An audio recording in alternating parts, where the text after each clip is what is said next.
हिंद। आज हम बात करेंगे संविधान सभा की समितियों के बारे में। और मैंने इससे पिछली वीडियो में बता रखा है संविधान सभा कैसे संविधान सभा बनी। जिन लोगों ने नहीं देख रखा तो डिस्क्रिप्शन में लिंक है, एक एक वीडियो आप जाकर देख सकते हैं। जब तक आप पॉलिटी की क्लास यानी राज्य व्यवस्था की क्लास आप शुरू से नहीं देखेंगे तब तक आपको समझ में नहीं आएगा।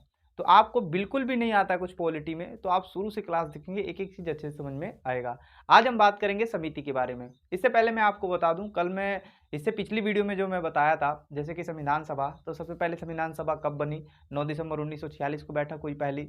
दूसरी बैठक 11 दिसंबर 1946, 13 दिसंबर 1946। ए टू जेड मैंने आपको पिछली वीडियो में बता दिया है, तो डिस्क्रिप्शन में लिंक है, वहां से आप जाकर वो वीडियो देख सकते हैं। आज हम बात करेंगे संविधान सभा में समिति। देखिए समिति क्या है, इनके बारे में चर्चा करते हैं। सबसे पहली समिति जो प्रारूप समिति था, कौन सा समिति, प्रारूप समिति, जिसके अध्यक्ष हुआ करते थे भीमराव अंबेडकर। यहाँ पीछे पूरा लिखा हुआ है, आप मेरी आवाज सुनेंगे केवल, ठीक है। तो सबसे पहली समिति कौन थी, तो आपको मैंने बताया प्रारूप समिति। आपके एग्जाम में हमेशा क्वेश्चन पूछा जाता है प्रारूप समिति के अध्यक्ष कौन थे, तो डॉक्टर भीमराव अंबेडकर। प्रारूप समिति में अन्य कितने और सदस्य थे, तो भीमराव अंबेडकर को लेकर 7 सदस्य थे। यानी कि अगर भीमराव अंबेडकर को छोड़कर देखें तो अन्य कितने और सदस्य थे, 6 अन्य सदस्य थे। तो क्वेश्चन आपके एग्जाम में आएगा प्रारूप समिति में कुल कितने सदस्य थे, तो आप क्या बताएंगे, 7। समझ में आ रहा ना। अगर पूछा गया प्रारूप समिति में भीमराव अंबेडकर को छोड़कर अन्य कितने और सदस्य थे, तो आप क्या बताएंगे, 6। कितना बताएंगे आप भैया, 6 बताएंगे। समझ में आया आपको। तो प्रारूप समिति के अध्यक्ष कौन थे, डॉक्टर भीमराव अंबेडकर। आपके एग्जाम में हमेशा क्वेश्चन पूछा गया है प्रारूप समिति। प्रारूप समिति का गठन कब होता है, तो आपको यहाँ पे दिख रहा होगा प्रारूप समिति का गठन 29 अगस्त 1947 को होता है, ठीक है। 29 अगस्त 1947 को प्रारूप समिति का गठन होता है। और ये पहला प्रारूप अपना कब पेश करता है, इन सब के बारे में चर्चा करेंगे। तो आइए हम अन्य जो सदस्य थे, जो 6 अन्य सदस्य थे, इनके बारे में भी थोड़ा जान लें। क्योंकि अगर आप थोड़ा अपर लेवल के एग्जाम की तैयारी कर रहे हैं, जैसे पीसीएस का यानी कि वनडे एग्जाम को छोड़कर आप किसी अन्य का तैयारी कर रहे हैं, चाहे दरोगा रोगा हो गया, तो उसमें डायरेक्ट पूछ लेता है निम्नलिखित में से कौन प्रारूप समिति का सदस्य नहीं था। तो आपको इन 6 सदस्यों के नाम पता होने चाहिए। या तो पूछ लेगा इनमें से कौन मुस्लिम सदस्य था, कौन कांग्रेसी सदस्य था, किसकी मृत्यु हो गई थी, तो ये सब आपको पता होना चाहिए। तो आपको सबसे पहले बताना है प्रारूप समिति के अध्यक्ष कौन है, तो भीमराव अंबेडकर। प्रारूप समिति के अध्यक्ष कौन हो गए, भीमराव अंबेडकर हो गए। प्रारूप समिति के अध्यक्ष कौन हो गए, भीमराव अंबेडकर। 6 अन्य लोग कौन कौन है, 6 अन्य सदस्य कौन कौन है, सबसे पहले अलदी कृष्ण स्वामी अयंगर, अलदी कृष्ण स्वामी अयंगर, अलदी कृष्ण स्वामी अयंगर। उसके बाद आप देखेंगे एन गोपाल स्वामी अयंगर, अलदी कृष्ण स्वामी अयंगर, एन गोपाल स्वामी अयंगर। पहले कृष्ण भगवान फिर गोपाल भगवान। कौन कौन सा, पहला आप क्या बोलेंगे, अलदी कृष्ण स्वामी अयंगर, अलदी कृष्ण स्वामी अयंगर। फिर उसके बाद क्या बोलेंगे आप, एन गोपाल स्वामी अयंगर, एन गोपाल स्वामी अयंगर। उसके बाद थे के एन मुंशी, कौन थे, के एन मुंशी, यहाँ पे ध्यान दीजिएगा।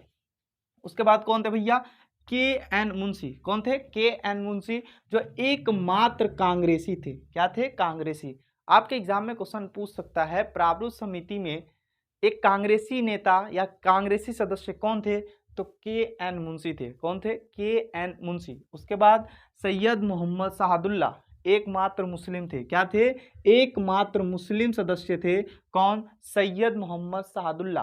तो आपने सबसे पहले क्या दिखा, अलदी कृष्ण स्वामी अयंगर। उसके बाद आपने देखा कौन सा, एन गोपाल स्वामी अयंगर। उसके बाद के एन मुंशी। उसके बाद सैयद मोहम्मद शहादुल्ला, जो एकमात्र मुस्लिम थे, और कांग्रेसी के एन मुंशी। समझ में। फिर उसके बाद B L Mittal, B L Mittal ने त्यागपत्र दे दिया था अपने पद पे रहते हुए। जब ये प्रारूप समिति के सदस्य बने तो इन्होंने क्या दे दिया, त्यागपत्र दे दिया। जिनकी जगह पे कौन आए, एन माधव राव। कौन थे, एन माधव राव।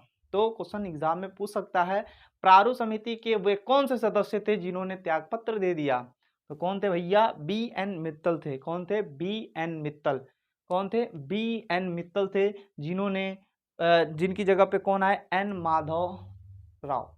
तो ये नए सदस्य बने थे, एन माधव राव। किनकी जगह पर, बी एन मित्तल की जगह पर। उसके बाद डीपी खेतान आए। कौन आए, डीपी खेतान। और डीपी खेतान की मृत्यु हो गई पद पर रहते हुए, ये सदस्य पे रहते हुए इनकी मृत्यु हो गई। किसकी, डीपी खेतान की। तो इनकी जगह पर आए कौन, टीटी कृष्णमचारी। कौन आया, टीटी कृष्णमचारी। ठीक है, टी कृष्णमचारी। तो कितने लोग हो गए? 6 लोग, और डॉक्टर भीमराव अंबेडकर को लेकर 7 लोग। तो प्रारूप समिति के अध्यक्ष कौन थे? भीमराव अंबेडकर। इसका गठन कब हुआ? 29 अगस्त 1947। पहले सदस्य की बात करें, 6 सदस्य थे। तो पहले कृष्ण स्वामी हल्दी कृष्ण स्वामी अयंगर, फिर एन गोपाल स्वामी अयंगर, पहले कृष्ण भगवान फिर गोपाल भगवान। तो यानी पहले गोपाल कर लीजिए, क्या दिक्कत है। एन गोपाल स्वामी अयंगर, फिर हल्दी कृष्ण स्वामी अयंगर, फिर उसके बाद आपके आ जाएगा के एन मुंशी जो एक कांग्रेसी थे, फिर उसके बाद आ जाएगा सैयद मोहम्मद शहादुल्ला जो एक मुस्लिम थे। उसके बाद आ जाएंगे बी एन मित्तल जिसकी मृत्यु हो गई थी, मृत्यु कह रहे त्याग पत्र दे दिया था। इनकी जगह पे डॉक्टर माधवराव आए थे। कौन आए थे? एन माधवराव। कौन आए थे? एन माधवराव। उसके बाद डीपी खेतान आए जिनकी मृत्यु हो गई, और इनकी जगह पे कौन आए? T T Krishnamachari. यहाँ तक आपको अच्छे से समझ में आया? तो ये थी प्रारूप समिति। क्या थी? प्रारूप समिति। और कई बार एग्जाम में पूछा गया है प्रारूप समिति का पूरा नाम क्या है? तो प्रारूप समिति का पूरा नाम है प्रारूप संविधान समीक्षा समिति। प्रारूप संविधान समीक्षा समिति। प्रारूप संविधान समीक्षा समिति। अच्छा, प्रारूप समिति है क्या? तो हमारे संविधान बनाने वाले जितने भी सदस्य थे, वो सदस्य मौलिक अधिकार, नीति निर्देशक तत्व, राज्य का यानी सारी चीज़ों को इकट्ठा करते थे, और ये लोग इसको व्यवस्थित ढंग से सजाते थे कि किसको कहाँ रखा जाए। समझ में आ रहा है? तो ये बहुत ही बड़ा एक काम था जिसको किनको सौंपा गया? भीमराव अंबेडकर को। ऐसे ही नहीं कहा जाता कि संविधान बनाने का पूरा श्रेय किसको जाता है? भीमराव अंबेडकर को जाता है। समझ में आ रहा है ना? ये वाकई में कुछ थे, और बहुत कुछ थे, आप कभी अंदाज भी नहीं लगा सकते। तो अभी आपको प्रारूप समिति के अध्यक्ष कौन थे? भीमराव अंबेडकर। 6 अन्य सदस्य थे, हल्दी कृष्ण स्वामी अयंगर, ठीक है, एन गोपाल स्वामी अयंगर, ठीक है। तो ये सब चीज़ें जो हैं आप देखेंगे फिर से के एन मुंशी, फिर उसके बाद सैयद मोहम्मद शहादुल्ला, और डी पी खेतान हो गए, बी एन मित्तल की जगह पे एन माधवराव आए थे, और डी पी खेतान की जगह पे कौन आ गए थे भैया? तो टी टी कृष्णमचारी आए थे जब इनकी मृत्यु हो गई थी, ठीक है। तो आपके एग्जाम में क्वेश्चन पूछ सकता है, प्रारूप समिति के कौन से ऐसे सदस्य थे जिनकी मृत्यु हो गई थी? तो आप क्या बताएंगे? बोलेंगे आप डीपी खेतान थे जिनकी मृत्यु हो गई, और उनकी जगह पे नए सदस्य को चुना गया जिनका नाम था टी टी कृष्णमचारी। किसने त्याग पत्र दे दिया? तो किसने दिया भैया? बी एन मित्तल ने, और उनकी जगह पे डॉक्टर माधवराव आए। समझ में आया? तो प्रारूप जो समिति थी इसका पूरा नाम क्या था? तो प्रारूप संविधान समीक्षा समिति। प्रारूप संविधान समीक्षा समिति प्रारूप समिति का पूरा नाम था। अभी जब प्रारूप समिति थी, इन्होंने अपना सबसे पहला प्रारूप कब पेश किया? समझ में आ रहा? यानी जो प्रारूप समिति जो थी, इन्होंने सबसे पहला अपना संविधान प्रारूप यानी कि संविधान कैसा बनेगा, ये सबसे पहला प्रारूप पेश किया था 21 फरवरी 1948। बना कब था? गठन कब हुआ था? 29 अगस्त 1947 को। और ये पहला प्रारूप कब पेश किया? 21 फरवरी 1948 को इन्होंने अपना पहला प्रारूप पेश किया। उससे भी पहले एक थे, कौन थे भैया? तो एक थे बी एन राव। कौन थे? बी एन राव, जो संविधान सभा के सलाहकार भी हुआ करते थे, बी एन राव।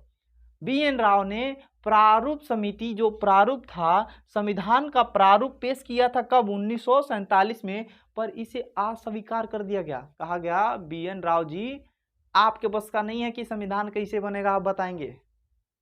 समझ में आ रहा है ना? तो बी एन राव ने 1947 में प्रारूप पेश किया था, किसका? संविधान का, पर उसको क्या कर दिया गया? रद्द कर दिया गया, अस्वीकार कर दिया गया। कहा गया कि ऐसे हमारा संविधान नहीं हो सकता। किसने? बी एन राव ने 1947 में। क्वेश्चन पूछ सकता है कि किसने संविधान का प्रारूप पेश किया था जिसे अस्वीकार कर दिया गया? किसने? बी एन राव ने। समझ आ रहा है ना? तो अभी तक कैसे कैसे क्वेश्चन पूछे जाएंगे मैं साथ ही साथ बताते चल रहा हूँ, जो आपके लिए बहुत ही ज़्यादा हेल्पफुल होने वाला है। समझ में आ रहा है? उसके साथ साथ अन्य भी समितियां थी, जैसे झंडा समिति हो गया, संघ समिति हो गया, संघीय समिति हो गया, सदन समिति हो गया, समिति। ये क्या थी, इनके बारे में चर्चा करते हैं। तो जो अन्य समितियां थी, इन अन्य समितियों में कौन कौन अध्यक्ष थे, इनके बारे में भी जान लेते हैं। तो सबसे पहले संघ समिति और संघीय समिति, संघ शक्ति समिति और संघीय समिति। यानी संघ शक्ति, जहां संघ दिखे, क्या दिखे? संघ, वहां पे आप हमेशा याद रखिए, क्या मारिएगा?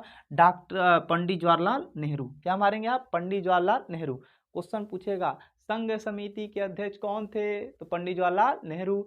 संघीय समिति के अध्यक्ष कौन थे? तो पंडित जवाहरलाल नेहरू। संघ शक्ति समिति के अध्यक्ष कौन थे? पंडित जवाहरलाल नेहरू। समझ में आया?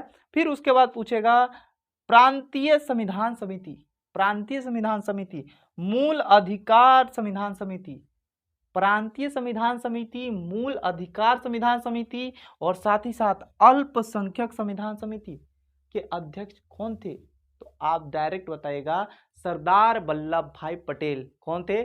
सरदार वल्लभ भाई पटेल प्रांतीय समिति, मूल अधिकार समिति और अल्पसंख्यक समिति के अध्यक्ष थे। अब क्वेश्चन पूछ लेगा संविधान सभा में अल्पसंख्यक संविधान समिति के अध्यक्ष कौन थे या प्रांतीय समिति के अध्यक्ष कौन थे? मूल अधिकार के संविधान सभा समिति के अध्यक्ष कौन थे? तो सरदार वल्लभ भाई पटेल। कौन थे? सरदार वल्लभ भाई पटेल। क्लियर है? अब हम बात करेंगे प्रक्रिया नियम। ठीक है, प्रक्रिया नियम समिति, प्रक्रिया कैसे नियम बनाया जाए उसकी समिति, और साथ ही साथ संचालन समिति। प्रक्रिया नियम समिति, संचालन समिति और साथ ही साथ राष्ट्रीय ध्वज संबंधित तथ्यों समिति के अध्यक्ष थे डॉक्टर राजेंद्र प्रसाद। राष्ट्रीय ध्वज समिति के अध्यक्ष कौन थे? तो डॉक्टर राजेंद्र प्रसाद। प्रक्रिया नियम समिति के अध्यक्ष कौन थे? तो डॉक्टर राजेंद्र प्रसाद। और संचालन समिति के अध्यक्ष कौन थे? तो डॉक्टर राजेंद्र प्रसाद। समझ में आ रहा है? उसके साथ ही साथ एक दो और लिख लीजिए जो इंपॉर्टेंट है, यहां ध्यान दीजिएगा। सदन समिति। कौन सी समिति? सदन समिति। देखिए यहाँ पे अभी तक मैंने जो बताया वो तो इम्पोर्टेंट था ही। यहाँ पे जो सदन समिति थी, कौन सी? सदन समिति, इसके अध्यक्ष हुआ करते थे पट्टवी सीतारमैयन। आप लोगों को पता ही होगा, नाम इनके बहुत ही फेमस थे। कौन थे? पट्टवी सीतारमैयन। क्योंकि पट्टवी सीतारमैयन आपने नाम सुना होगा। आप कहाँ नाम सुने थे आप बताइए, कमेंट करके एक बार बताइए। पट्टवी सीतारमैयन का नाम कहाँ सुने थे आप? तो पट्टवी सीतारमैयन का आपने नाम सुना था कहाँ? जेबीपी समिति बनी थी, याद है? जेबीपी समिति, जहाँ भाषा के आधार पर राज्य के पुनर्गठन को इसने नकार दिया था, उसमें थे पट्टवी सीतारमैयन। ठीक है, रमैया। ये सदन समिति क्या थे भैया? अध्यक्ष थे। सदन समिति के अध्यक्ष कौन थे? तो पट्टवी सीतारमैयन सदन समिति के क्या थे? अध्यक्ष थे। अब दो तीन चार और भी हैं जो आपके लिए इम्पोर्टेंट है, तो आप लोग एक बार दो बार देख लीजिएगा। जो इम्पोर्टेंट है, अभी तक जितना इम्पोर्टेंट है वो तो मैंने आपको बता दिया, और बाकी जो भी है, जैसे कि सबसे ज़्यादा इम्पोर्टेंट इसमें माना जाता है झंडा समिति के अध्यक्ष, राष्ट्रीय ध्वज संबंधी तथ्यों का समिति के अध्यक्ष कौन थे? डॉक्टर राजेंद्र प्रसाद।